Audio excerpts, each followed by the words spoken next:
Halo, Kak Ida.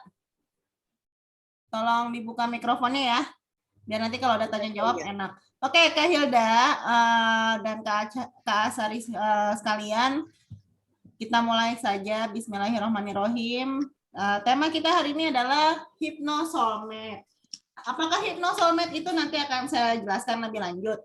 Tapi tadi kalau Kak Hilda menanyakan apa sih tujuan dari training hypnosoulmate ini? Pertama gini, banyak banget di luaran sana ya. Kayak contohnya teman saya. Teman saya tuh banyak yang gelarnya udah doktor atau calon doktor. Tapi ya, ketika jatuh cinta itu blank. Ya, mendadak bodoh saya bilang. Mendadak nggak tahu apa yang harus dilakukan. Padahal itu mereka udah tamat sekolahnya, udah jenjang yang tinggi. Tapi menghadapi kisah cinta mereka panik. Ya, nggak cuman untuk yang udah sekolahnya sampai S3, S4, S5. Remaja pun kadang banyak yang panik dalam menghadapi cinta. Jadi ragu. Yang harusnya jadi orang yang keren, ya, yang udah sangat mumpuni, yang harusnya udah bisa menjual tentang dirinya, tapi mendadak ketika jatuh cinta itu blank, ngerasa nggak ada apa-apa. Ya, nah di sini apa yang akan kita dapatkan dari training ini? Ya, trainingnya murah banget kalau menurut saya, hanya segitu. Ya, nah di sini nanti akan ada penjelasan apa sih cinta, apa soulmate, apa hypnosoulmate, lalu dahsyatnya cinta, ya, dalam berbagai sudut pandang. Lalu ada juga step by step, langkah-langkah trik menemukan belahan jiwa dengan hypnosoulmate. Akan ada pula penjelasan apa sih belahan jiwa itu, biar nggak salah kaprah.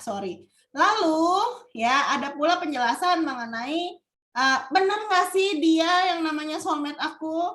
Jangan-jangan soulmate saya tuh lebih dari satu. Jangan-jangan soulmate saya ada 10 ya, atau ada 100. Bisa jadi ya, kita lihat nanti gimana. Lalu ada juga penjelasan tentang jurus jitu agar cinta dan kemesraan itu langgeng abadi. Lalu ada strategi ampuh mengubah sakit hati menjadi pemberdayaan diri dengan self hypnosis. Ada pula pertanyaan-pertanyaan penting seputar soulmate. Baik, kita mulai aja ya Kak Hilda ya.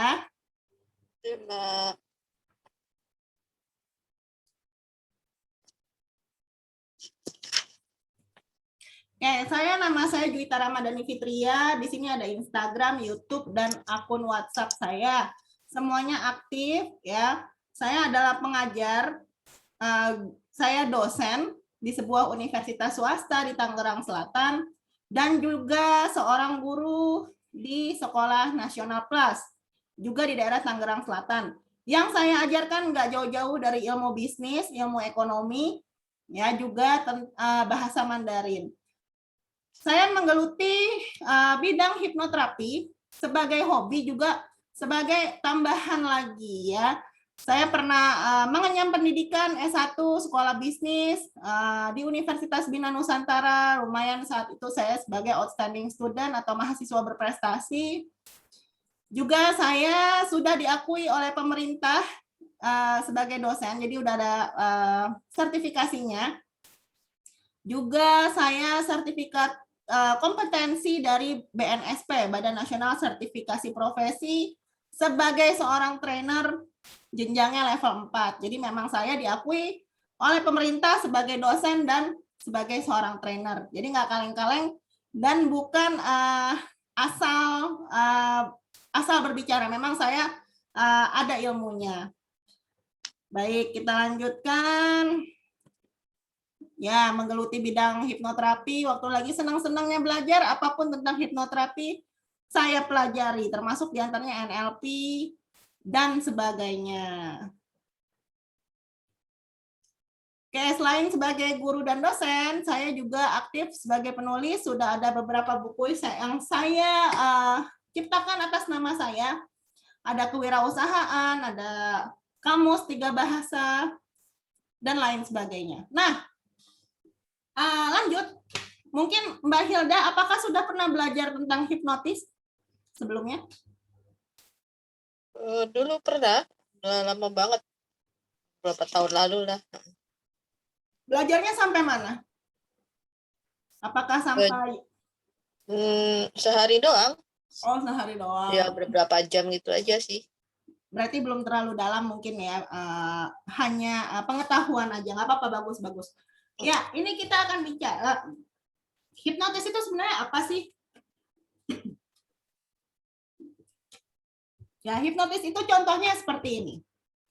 Kalau kita bayangin tadi di depan kamera itu ada jeruk ya. Ada gambar jeruk nipis. Tahu dong rasanya jeruk nipis, aromanya jeruk nipis, dan tekstur jeruk nipis di kulit seperti apa ya, Kak Hilda ya. Nah, Kak Hilda di sini kita bayangin. Jeruk nipis yang ada di depan kita peras ya. Kita peras, kita keluarkan airnya. Keluar dong buliran-bulirannya, tetesannya di piring tersebut. Lalu kita ambil lagi jeruk nipis yang sebelahnya, ya, potongan tersebut kita pegang, ya, di jari kita, lalu kita teteskan di lidah, ya, terasa ya asamnya, terasa air liur itu mulai keluar dari mulut kita. Itu contoh nyatanya terhipnotis. Saya belum bilang dulu hipnotis itu apa. Itu salah satu contoh nyatanya. Contoh lainnya misalnya kita melihat sesuatu yang lucu di dalam film, lalu kita tertawa terpingkal-pingkal, itu juga contoh nyata terhipnotis. Atau misal kita nonton yang lagi pertandingan sepak bola, Olimpik sekarang ya, lalu ada gol, terjadi gol. Saat gol di nan jauh di sana di TV, lalu kita ikut-ikutan berdiri sambil teriak gol, yeay gol. Itu juga termasuk contoh nyata dari diri kita terhipnotis. Jadi hipnotis itu adalah sesuatu fenomena alam yang semua orang bisa mengalaminya, bisa merasakannya, ya. Tadi terpingkal-pingkal saat menonton, ikut menangis saat nonton film sedih, ikut berair liur saat tiba-tiba jeruk nipis terasa, ataupun ikut teriak bersorak gol saat ada pertandingan. Nah, hipnosis ini sendiri apa?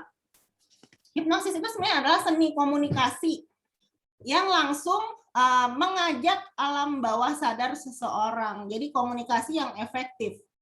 Ya. Nah, kalau hipnoterapi apa? Itu adalah terapannya hipnosis untuk pengobatan. Nah, di sini yang kita pakai adalah seni komunikasinya, seni kata-kata. Ya, jadi bukan yang namanya mind control. Mind control itu sebagai contoh saya diem, ya, lalu saya menghendaki Coach Asari itu ngambil air minum sekarang. Jadi saya seperti mentransfer energi apalah gitu. Itu, ya, bukan seperti itu. Sebagai dari kata-kata. Ya, tiba-tiba Coach Asari haus kan. Kira-kira paham ya Mbak Hilda ya. Jadi di sini kita memang tidak kontrol pikiran seseorang, tidak.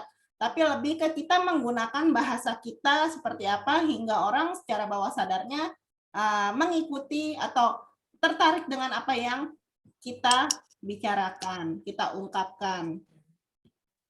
Nah, hipnosis kita tadi pertama optimalisasi dari linguistik atau kata-kata. Kondisi alamiah. Ya, berarti semua orang bisa. Dan bukan kontrol pikiran. Jadi tidak ada gaib-gaibannya.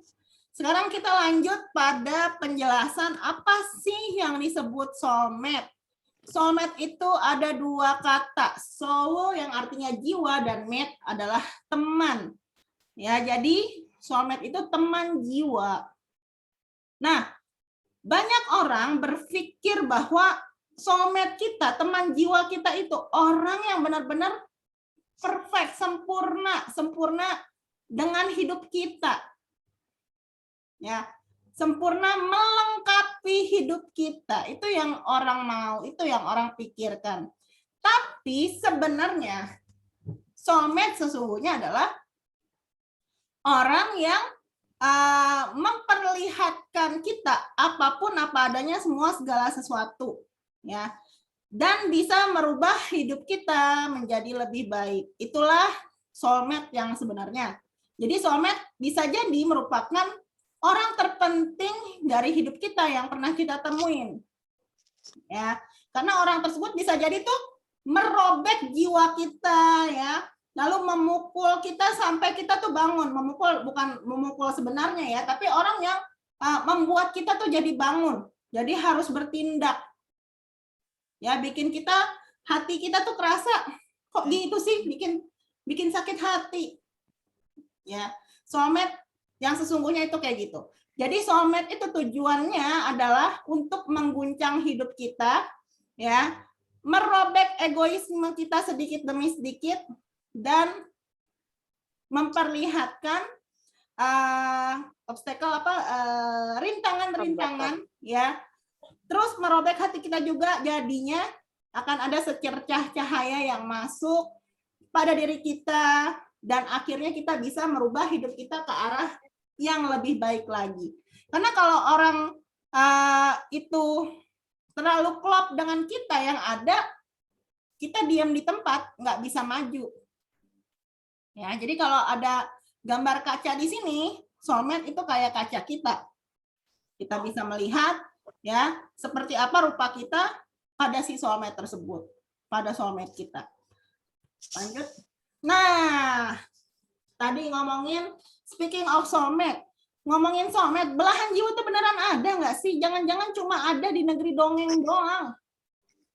Ya, jangan-jangan itu cuma halu. Nggak ada yang namanya soulmate ya. Adanya apa dong?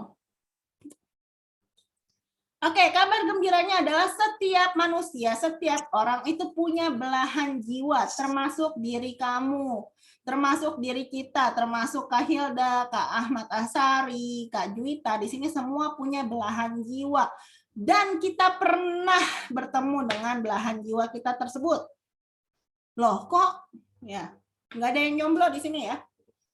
Kecuali saya.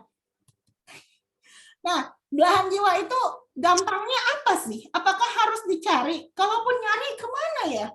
Apakah saya harus ke Prancis, ke Amerika, ya, ke Saudi untuk mencari soulmate saya?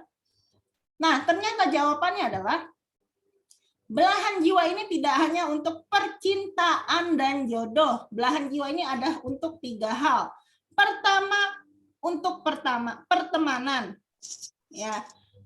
Jadi kalau pernah ketemu teman yang klop banget ya, yang bisa bikin kita maju, bisa bikin kita lebih sukses, itu salah satu belahan jiwa kita.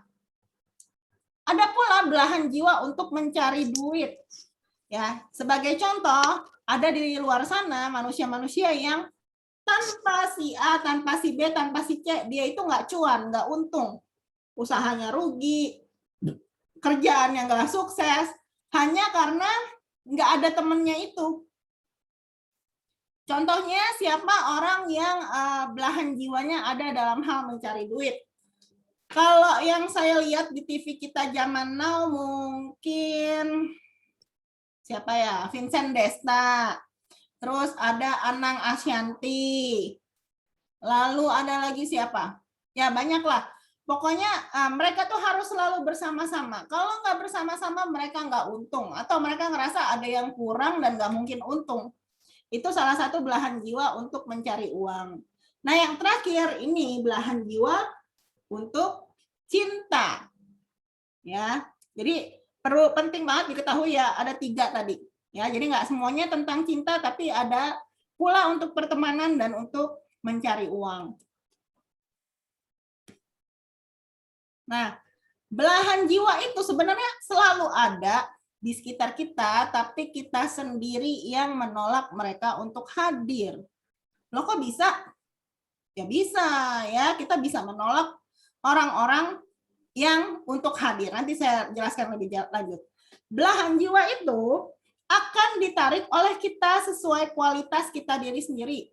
Termasuk diri kita masing-masing. Kenapa? Karena semua hal dalam hidup ini berlaku yang namanya hukum tarik-menarik atau the law of attraction. Ini kebetulan saya ada bukunya ya. Ini dari Amerika bukunya ya. Tapi ini bukunya oke banget ya. Saya bukan jualan buku, tapi apa yang saya ambil Hypnosoulmate ini sebagian besar dari buku ini. Jadi hukum tarik menarik, apa sih law of attraction itu? Ya, contohnya kalau kita orang yang baik, maka orang-orang yang baik yang ketarik dalam hidup kita. Kalau kita orang positif, pasti orang-orang yang positif juga yang hadir dalam hidup kita. Contohnya apa? Contohnya saya selalu dulu sebelum terjun jadi trainer, saya tuh selalu ya saya udah berkali-kali ungkapkan ke Coach Asari ya, saya selalu mendengar nama Coach Asari. Dari awal saya belajar NLP, hipnotis, Coach Asari itu selalu dikumandangkan namanya. Bahkan saat udah lama nggak kedengeran tuh, beberapa waktu kemudian datang lagi, namanya balik ya. Sebagai contoh ada teman saya yang menanyakan pada saya, gimana sih cara ngerjainnya? Kok saya dapat PR ya? Saya mau dapat gelar, dapat PR. Emang siapa yang bikin kamu dapat PR? Terus disebut Coach Asari. Ya saya akhirnya menghubungi. Ya, memang saya dulu ada keinginan kapan ya bisa ketemu dengan Coach Asari. Kapan ya saya bisa kerja sama. Nah, ini contohnya ya. Kalau kita positif, kalau kita baik, maka orang yang hadir pasti orang yang positif juga, orang baik juga. Nah, sadar nggak? Saat kita menjadi positif, ya, maka otomatis teman-teman kita di luar sana semakin berkurang. Ya, teman-teman yang negatif, semakin kita positif, mereka itu semakin hilang. Lebih ambil contoh gini, zaman kita kuliah, SMA, itu teman luar biasa banyaknya. Tapi semakin ke sini, teman-teman yang ada itu satu persatu semakin nggak ada. Bukan karena lenyap karena COVID ya, tapi lebih ke udah nggak sama, energinya tuh udah nggak sama, ya. Semakin jadi frekuensinya berubah. Orang-orang yang levelnya beda dengan kita, energinya nggak sama, nggak sepositif kita, otomatis itu mereka mental dari hidup, ya. Jadi kalau mungkin di sini ada yang pernah putus dari pacarnya, cerai, lalu mempertanyakan kenapa? Salah satu alasannya adalah levelnya udah beda, ya. Otomatis orang yang levelnya berbeda akan mental, dijamin siapapun itu, ya, mau pasangan sudah menikah, orang tua, apapun, kalau levelnya udah nggak sama, pasti mental dari hidup. Nah, sebaliknya, kita akan menarik orang-orang yang positif untuk hadir dalam hidup. Nah, jadi karena kita semua nih, sebenarnya tuh kita semua yang narik orang-orang di sekitar kita, ya. Orang di tempat kerja kita, tetangga kita, siapa lagi? Atau yang nganter paket deh, paket, ya. Ada yang ngetok paket, Shopee, ting, ya. Itu kita semua yang menarik mereka. Jadi nggak usah atau jangan pernah menyalahkan siapapun manusia sana yang mungkin bersalah pada diri kita. Karena sebenarnya kita yang menarik mereka. Jadi kalau kita mau dapatkan belahan jiwa yang positif, maka pertama yang harus wajib banget itu kita harus berpikir positif juga, ya. Baru orang-orang yang positif hadir dalam hidup. Masuk akal ya? Nah, cara kedua, ya, kalau kita sudah bisa positive thinking, ya, kalau belum pelan-pelan, ya. Kalau sudah bisa, yang pertama yang harus dilakukan adalah buka diri untuk orang yang baru. Kan mau ketemu soulmate, ya, berarti harus berani buka diri untuk orang yang baru. Soulmate di sini tadi saya bilang juga termasuk teman, rekan kerja, ya. Kalau kita terus-terusan di kamar, ngunci diri, ya, semedi, itu juga sama aja bohong, ya.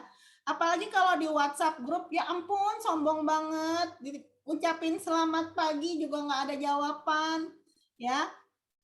Itu sama aja kita mengunci diri, tidak respon. Gimana kita mau kenal dengan orang baru kalau kita sendiri belum membuka hati, ya. Nanti kalau kita sudah mulai membuka diri, membuka hati, satu persatu orang yang sefrekuensi dengan kita itu pasti muncul, ya. Dan beberapa di antara mereka akan menjadi belahan jiwa kita. Ya, tadi belahan jiwa bisa jadi sahabat, bisa jadi rekan kerja, bisa juga jadi cinta. Ya, masuk akal ya. Lanjut. Di sini ada strategi menemukan jodoh. Yang pertama, tentu aja harus perluas pertemanan. Kalau di umur-umur saya lah ya, saya umurnya baru 17 tahun, tapi plus-plus ya. Di sekitar saya itu rata-rata mereka sudah menikah. Ya, circle saya 90%, 99 lah. Sudah menikah. Apakah saya harus menungguin mereka cerai dulu gitu baru mendapat jodoh? Enggak kan? Ya. Di sini yang harus kita lakukan adalah perluas pertemanan. Ya, kita harus tambahkan orang-orang yang satu positif dengan kita. Gimana caranya? Saya kan sibuk sekolah, sibuk kerja, sibuk kuliah, sibuk masak di rumah. Pokoknya saya sibuk. Ya, baik, kita tahu semua orang pasti sibuk. Nah, kalau kamu sibuk, manfaatin dong handphonemu, ya, main sosial media. Coba aplikasi kencan online itu banyak banget, ya. Aplikasi kencan online tuh ada, ya, kita tahu ya, apa ya? Soalnya saya hapus-hapusin. Oh, Badoo. Terus ada juga di sini Tinder yang paling gede, Badoo, Tinder, dan lain sebagainya. Itu pun kalau misal kita disapa, kan kalau kita main di Tinder, Badoo, ada yang hai, yang nggak dijawab ya sama aja, ya. Gimana kamu mau punya teman, ya? Atau kamu nggak respon saat di Facebook, mungkin yang masih main Facebook atau Instagram, atau yang paling gampang WhatsApp grup deh. Ya, ada hal yang seharusnya kamu bisa timpalin biar kelihatan keberadaan kamu, itu kamu diem aja. Ya, berarti strategi kamu masih kurang tepat. Ya, di sini kamu harus jadi orang yang bisa membuka diri. Bisa pula dengan bantuan saudara atau teman. Untuk kamu yang masih single, ya udah, ungkapin aja kalau kamu single, jangan pura-pura punya pasangan. Ya, jangan kebalik ya, orang yang punya pasangan tapi pura-pura single. Ya, giliran single pura-pura punya pasangan, gimana ceritanya? Ya, kalau saya memang single dan ya saya ungkapin. Contohnya gini, Kak Hilda, kalau misal ada yang nanya jodoh nih ke Kak Hilda nih, yang dia bilang nih ke Kak Hilda cariin aku cewek dong. Ya, itu bisa ya direkomendasiin ke saya. Atau Kak Hilda cariin cewek dong, jangan direkomendasiin ke Coach Asari ya, dia udah ada yang punya. Ya, tapi kita harus mengumumkan diri kita. Ya, kalau memang kita masih single and available, ya itu boleh banget. Dan tips lagi ya, kalau masih single, ya jangan pacarmu atau gebetanmu itu cuma satu. Nah lo, ya kok gitu? Ya orang masih gebetan, ya sah-sah aja. Belum ada janur kuning. Beda halnya dengan kalau sudah menikah. Itu memang sudah harus tutup semua, tutup cerita, tutup buku. Ya. Saya sering gitu tuh, Coach. Maksudnya sering dimintain tolong cariin cowok. Saya bilang temen saya yang cowok kebanyakan udah nggak jomblo, itu masalahnya. Oh, ini bahaya ini. Soalnya kan teman-teman saya yang cewek banyak yang jomblo. Begitu Ya. diminta cariin saya bingung juga. Ya, dihibur aja. Kalau ada yang kayak gitu bilang, iya nanti ya kalau emang ada yang pas, saya pasti kenalin ke kamu. Tapi saya nggak janji, ya. nggak masalah. Itu kan namanya temannya ikhtiar, Bu. Ikhtiar. Jadi dia itu sedang ya tadi sedang mempraktekkan strategi. Ya nggak apa-apa. Ya. Ya kan kita nggak tahu ya jodoh dari mana, sama dengan halnya kita nggak tahu doa siapa yang diaminin ke kita. Ya. Contoh kita ada orang yang kita bikin sebel. Orang itu berdoa, kok nyebelin banget sih ini orang, ya Allah, misalnya. Ini dong, itu orang berdoa yang enak. Ternyata doa dia diaminin. Kan kacau. Ya, jadi lah itu kita harus positif sama orang, harus baik. Di sini juga sama. Kalau kita misalnya minta jodoh ke orang, siapa tahu ada jalan dari orang itu, nggak masalah. Ya, yang penting kalau memang kamu single, orang harus tahu bahwa kamu single. Ya, itu dulu. Oke, lanjut. Sambil menunggu jodoh kamu datang, mari kita fokus untuk jadi orang yang lebih baik dan memantaskan diri untuk menyambut jodoh yang diimpikan. Kalau Coach Hilda, kalau Kak Hilda itu jodoh yang diimpikan seperti apa ya? Di luar dari pasangannya sekarang ya? Gimana? Maaf, nggak dengar. Adakah kriteria yang mungkin ingin dapat jodoh seperti apa? Atau ingin dapat teman seperti apa? Atau ingin dapat rekan kerja seperti apa? Pinter, baik, menghargain. Pinter, baik, menghargai. Kalau Coach Asari nih, ingin wanita seperti apa di luar dari istrinya yang sekarang ya? Maksudnya kan harapan. Oh, kayak saya luar biasa.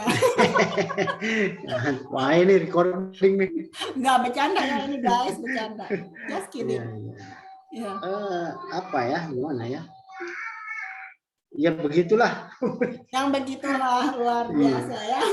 Kalau saya ya unstable. Kalau saya menginginkan seorang jodoh yang misalnya seperti Pangeran Muhammad di Arab. Ya, Muhammad bin apa ya, saya lupa deh. Nah, mungkin nggak sih yang kayak gitu bisa ya? Atau jangan Muhammad bin itu deh, kejauhan. Nah, siapa orang Indonesia yang dianggap keren banget saat ini? Artis deh, artis. Yang Kak Hilda kenal siapa? DC. Siapa? Deddy Corbuzier. Deddy Corbuzier, siapa lagi? Sule Prikitil. Siapa? Andre Taulani. Siapa yang Kak Hilda tahu cowok keren, artis? Raffi Ahmad. Nggak keren, biasa. Nggak keren, biasa aja. Siapa ya? Presiden. Atau artis Korea, siapa yang Kak Hilda ketahui bahwa dia keren, ganteng? Waduh, ya itu dia, saya bingung. Saya udah bertahun-tahun nggak nonton drama.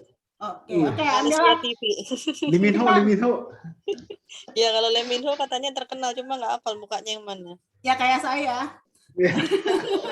Oke, Ntar kita saya beli ambillah itu dulu.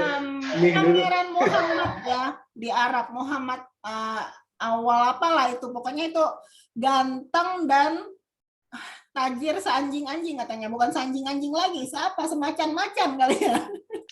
Itu kayak gitu ya. So ya pokoknya orang mungkin nomor 1 paling kaya sedunia ya, nggak tahu apa mungkin sedunia dan seakhirat mungkin ya. Nah itu kalau kita harus memantaskan diri.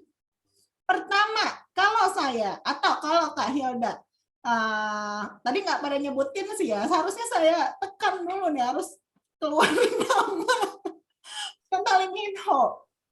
Ya, apakah yakin ya kamu bisa mengimbangi Lee Min Ho?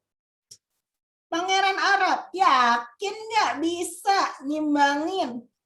Ya, yakin, pede, ya. Pangeran Arab yang sekali semprot aja tuh parfum cerat gitu ya, satu tetesan itu bisa 5 bulan gaji kita. buat sekali semprot itu, yakin nggak? Ya, atau tadi misal yang simpel aja deh, yang nggak gitu keren. Raffi Ahmad katanya nggak gitu keren. Maaf ya, Om Raffi Ahmad disebut ya. Yakin ya, pede, yakin pantas buat si Raffi Ahmad ya. Nah, jadi kita harus punya keyakinan dulu nih. Orang yang kita taksir seimbang nggak sama kita? Kalau kita yakin, kita bisa. Kalau kita belum yakin, ya itu nggak bisa. Jadi pertama harus yakin dulu bahwa saya seimbang dengan dia, saya seimbang dengan Pangeran Muhammad. Wah, seimbang banget ya. Saya seimbang dengan Raffi Ahmad. Saya kan Nagita Slavina, ya. Saya seimbang dengan Lee Min Ho, ya. Karena saya ya Lee Min Jem misalnya, ya. Intinya saya seimbang dulu, ya. Yang kedua adalah perbaiki penampilan. Kamu ingin kayak gimana nih? Misal Coach Asari itu mendambakan seorang istri yang gimana penampilannya? Syar'i, ya. Yang syar'i, yang mungkin ditutup wajahnya, yang pakai apa namanya? Gamisnya luar biasa. Seimbang nggak nih penampilannya? Kalau penampilannya udah cingkrang, oke lah ya. Maksudnya itu sama. Tapi kalau penampilanmu gondrong, penampilan kamu tatoan, ya tato, gondrong, apalagi dekil, kumal, ya nggak sebanding, nggak seimbang, ya. Otomatis kamu penampilan kamu tuh harus sama dengan apa yang jodoh yang kamu inginkan, ya. Kalau kamu ingin jodohnya, misalnya, kalau Kak Hilda gimana? Ada muka seseorang nggak nih yang terbayang? Artis nggak apa-apa, sebut aja. Cowok. Masih bingung. Masih bingung. Jadi Corbusier ya.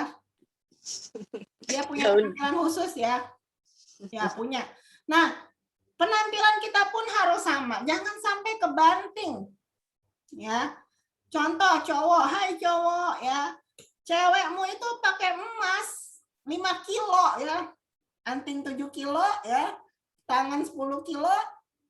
Terus ya 10 kilo juga di leher. Kalau kamunya aja nggak yakin sama diri kamu, kamu kumal, ya nggak sebanding. Ya sama halnya. Kalau ada juga kadang cowok-cowok yang pakai emas itu, ya ampun ya, kayaknya emasnya berat banget. Nah itu kayak gitu harus kita sebandingkan juga dengan kita. Itu kuncinya. Ya, kita lihat penampilannya seperti apa. Itu yang harus kita sebandingkan. Nah, selanjutnya adalah fokus dengan hal positif, ya. Di sini hal positif apa? Ya termasuk diri kita, ya. Diri kita harus selalu positif, jaga pikiran. Jangan terbersit sama sekali mindernya tadi. Ya, yang selanjutnya adalah bertanggung jawab. Punya ilmu hipnosomet, kalau kamu udah tahu, ya, bertanggung jawab. Jadi apapun yang nanti kamu incer, ya, tanggung jawab sama yang kamu incer tadi. Selanjutnya adalah lakukan yang terbaik. Lakukan yang terbaik di sini apa? Tadi yakin, penampilan, pikiran positif, bertanggung jawab. Ya nggak ada orang yang nggak mau dengan, nggak ada seorang pun orang yang mau dengan orang yang nggak bertanggung jawab. Contohnya gini, ya, bertanggung jawab. Ada nggak Coach Asari? Trainer yang di hari H-nya, ya di menit-menit terakhir, oh saya nggak jadi coach, nggak bisa. Padahal pesertanya membludak 50 orang. Ya jangan sampai ya. Ada. Oh ada. Ada. Tapi jangan. Ya. Nah kalau nggak bertanggung jawab itu kita juga males ya, jadiin dia soulmate dalam bekerja. Ya. Sama, jadinya kita itu harus bertanggung jawab dimanapun. Kalau kita bilang bisa, ya lakukan. Ya jangan hari ini bilang bisa, besok maaf ya, nggak bisa. Ya, orang suka dengan orang yang bertanggung jawab. Nah, cara ketiga adalah, ini juga penting, berani membuang toxic people on your life. Ya, berani membuang orang-orang yang terbukti salah pada hidup kamu. Ya, kalau kamu ngerasa orang yang ada di sebelah kamu saat ini adalah racun hidup, tapi kamu nggak berani ninggalin, ya nggak mungkin orang baru itu bisa datang. Ya, kamu nggak akan bisa narik orang yang positif kalau gaulnya masih sama orang negatif, masih sama toxic people. Jadi kamu lihat dulu nih, lingkunganmu, takut nggak ditemenin, padahal mereka lingkungannya minum-minum. Ya, apa yang diminum? Ya, minum-minum terus kamu nggak berani ninggalin. Kamu bersama toxic people. Padahal minuman itu udah pasti, udah jelas minimal ngerusak ginjal.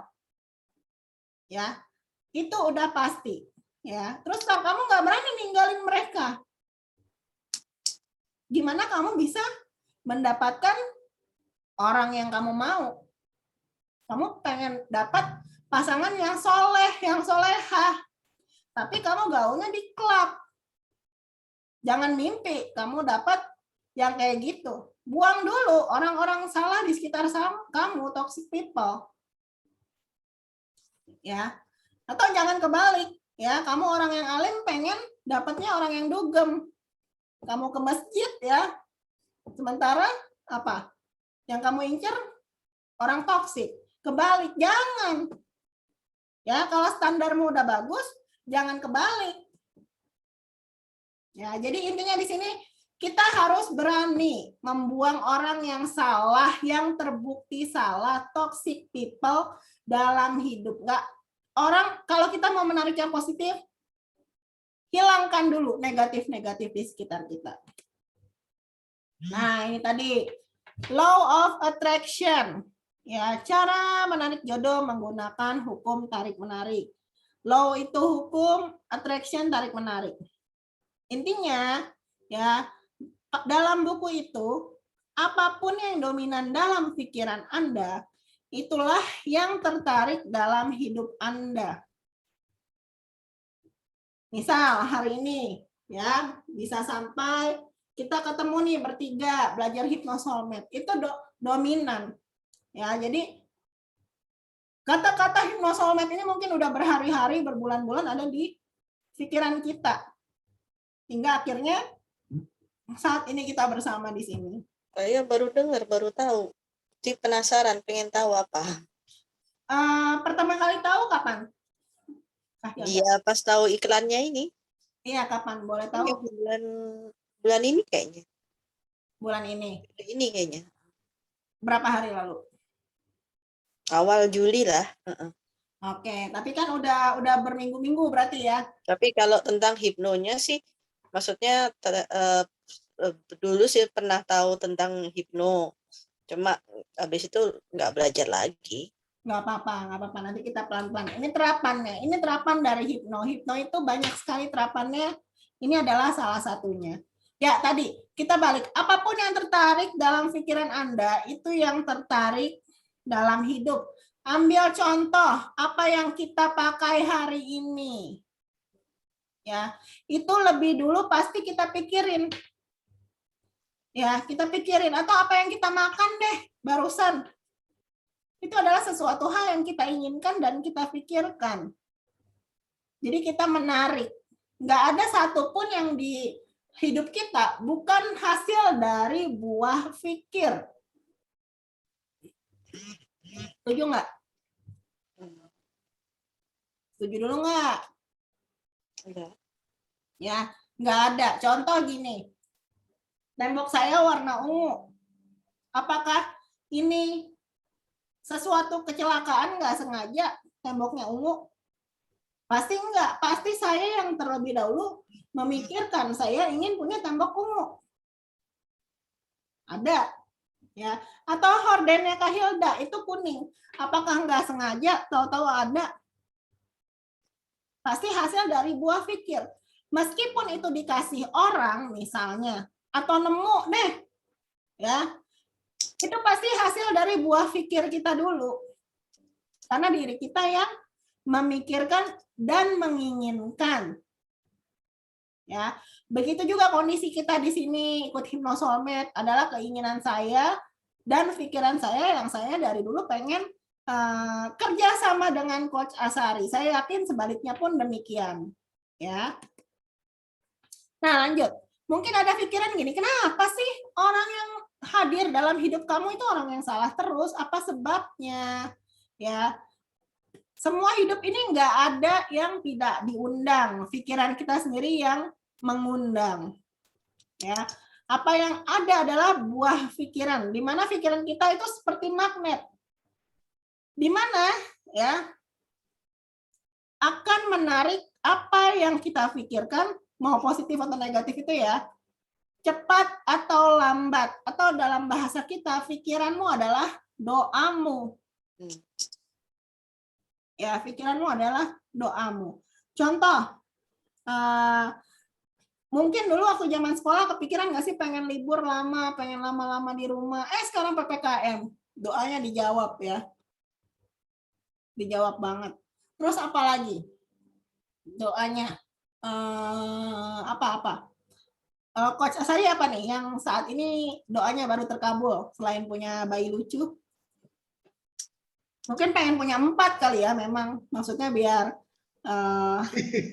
iya. 5. Wah, 1 lagi berarti ya. Tapi udah stop. Apa? Coach Asari yang baru-baru ini doanya terijabah. Terijabah apa ya?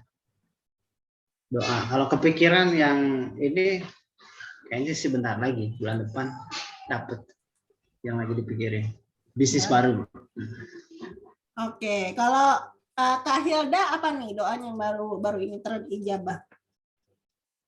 Doanya saya kemarin bokek banget.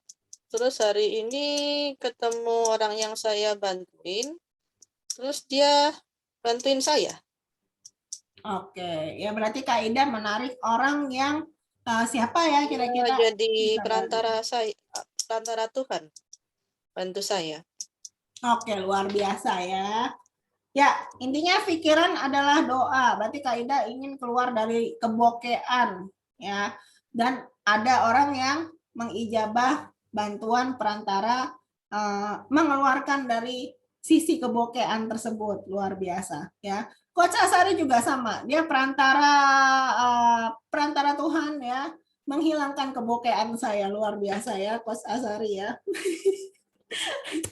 Lanjut. Jadi nih ya, kalau ada orang nyebelin itu sebenarnya kita yang ngundang. Ya. Kenapa? Kadang kita mikirin orang itu nggak asik nih. Kita udah suzon dulu, nggak asik. Kak Yana nggak asik.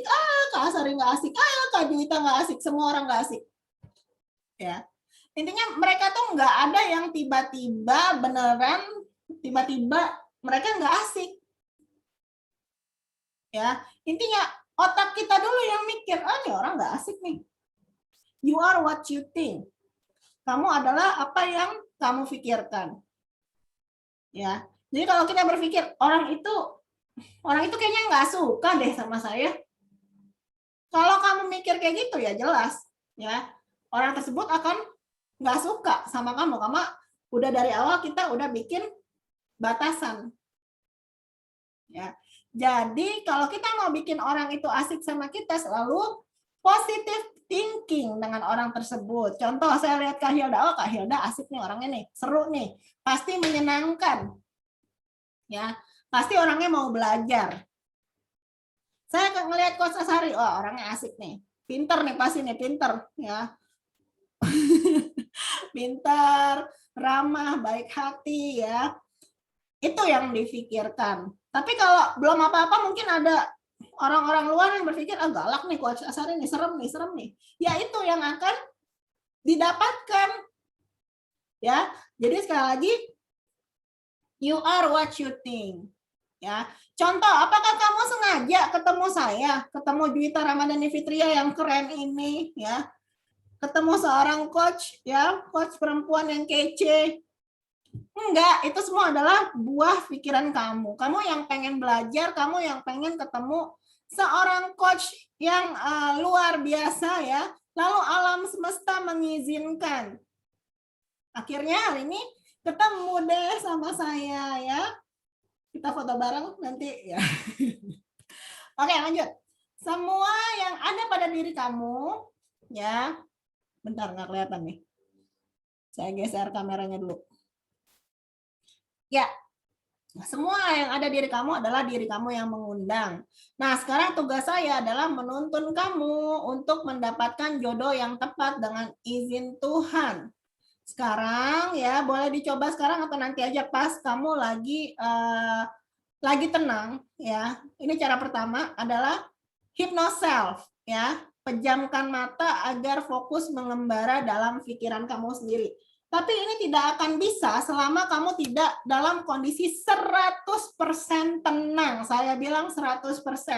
Kalau nggak bisa 100%, maka hypnose self ini belum bisa bekerja. Ya, sepi dan fokus. Kalau bisa langsung praktek, kalau nggak bisa nanti aja. Ya, apakah kamu orang yang beruntung bisa langsung praktek? Saya rasa sih kayaknya gimana Kak Hilda? Udah bisa tenang belum di sana? Tenang sih. Cuma Tenang. agak susah membayangkan, saya tipe yang susah membayangkan. Nggak apa-apa. Yang penting kalau memang di sana bisa tenang. Yang kedua Kak Hilda ambil posisi duduk nyaman dan santai. Abaikan dulu kameranya. Bisa? Duduk tenang dan santai, nyaman. Ya, duduk nyaman dan santai. Lalu tarik nafas. Buang dari mulut. Lagi bagus. Tarik nafas. Buang dari mulut. Biarkan suara saya, Kak Juita, masuk ke dalam telinga kamu. Ini mata dibuka atau mata ditutup? Lebih enak tutup. Ya. Oke. Ya. Relax, tenang. Duduknya tegak, Kak. Oke. Ya, bagus. Jangan senderan ya. Sekarang saya ingin Kak Hilda membayangkan segala sesuatu yang saya minta untuk dibayangkan. Masih sambil tarik nafas dalam, tahan sebentar, buang. Sekarang pertanyaan saya ialah, seperti apa sih jodoh impianmu? Bayangkan dalam pikiranmu, kira-kira seperti apa jodoh ideal? Bayangkan tampilan fisiknya, wajahnya, rambutnya, telinganya, kulitnya, warna kulitnya, bentuk telinganya, bentuk bibirnya, warna matanya, warna rambutnya, bayangkan semua. Tinggi badannya.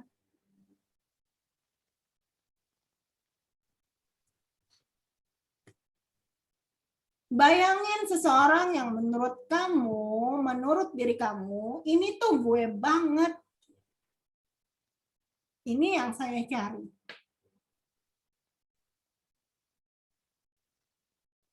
Apapun bentuk dari impianmu tentang jodohmu, bayangkan. Setelah kamu bayangkan, anggap orang yang di dalam bayangan kamu tersebut adalah orang yang dekat dengan kamu. Coba kamu bayangkan orang tersebut yang kamu anggap ideal itu, kamu tatap wajahnya.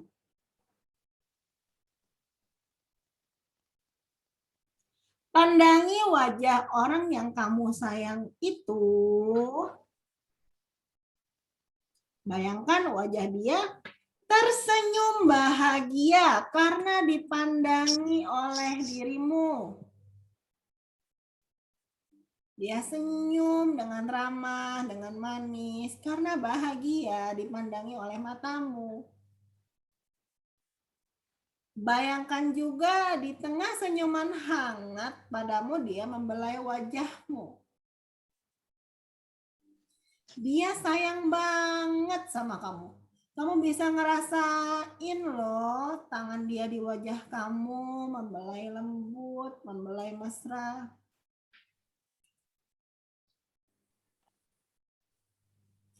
Kamu tatap dia yang tersenyum. Lalu bayangkan dari mulut dia mengatakan dengan penuh kasih sayang, I love you. Aku sayang kamu. Aku cinta sama kamu. Dia sayang banget loh sama kamu. Dia belai wajah kamu dan rasakan perasaan nikmatnya dicintai oleh orang tadi. Orang itu sayang banget sama kamu. Enaknya rasanya dicintai, enak banget. Rasain di dada perasaan itu. Bahwa dia sayang banget sama kamu, senyumnya manis banget. Bayangin rasa sayang di dada tumbuh karena senyumnya. Bayangkan, rasakan belayannya di wajah kamu terasa hangat. Sekarang ikuti perkataan saya dalam hati. Terima kasih. Terima kasih dan terima kasih. Saya bersyukur karena memiliki pasangan yang mencintai saya. Saya bersyukur karena jodoh saya sudah datang.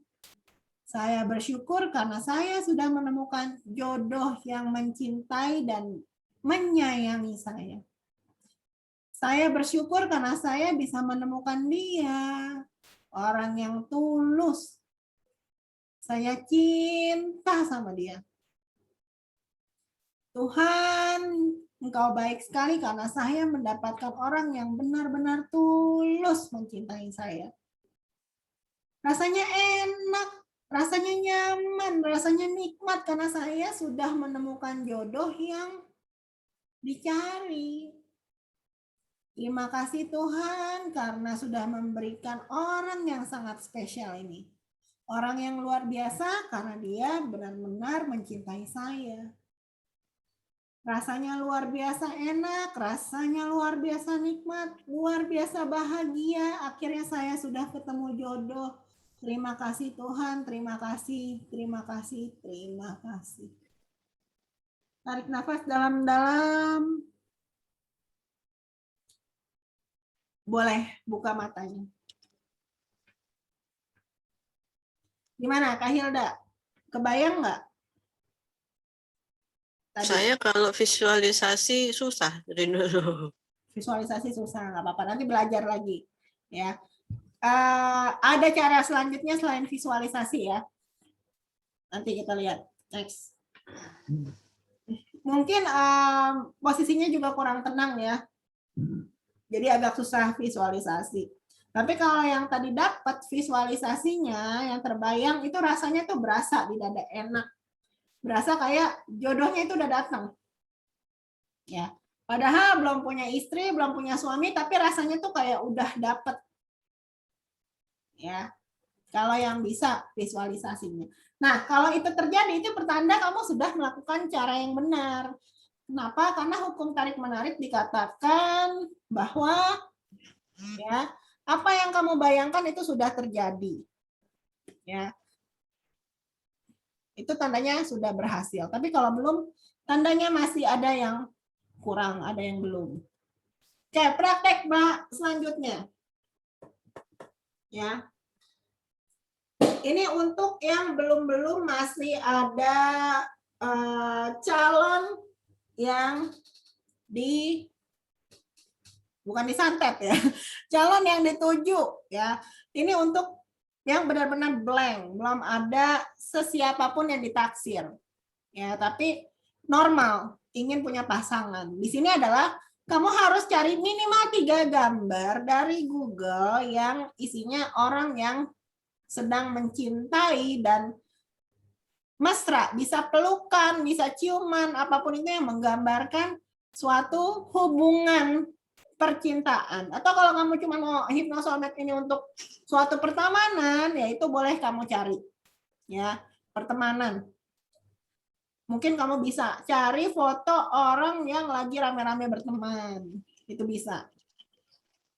Tapi ini kita ngomongin cinta dulu ya. Jika kamu punya target tertentu, ya kalau kamu udah ada di otak kamu sudah ada nih contoh.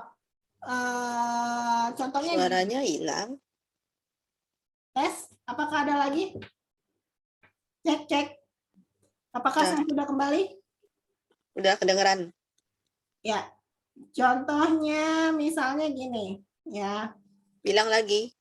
Ya, nanti ada lagi, lanjut aja ya. Oh, Udah.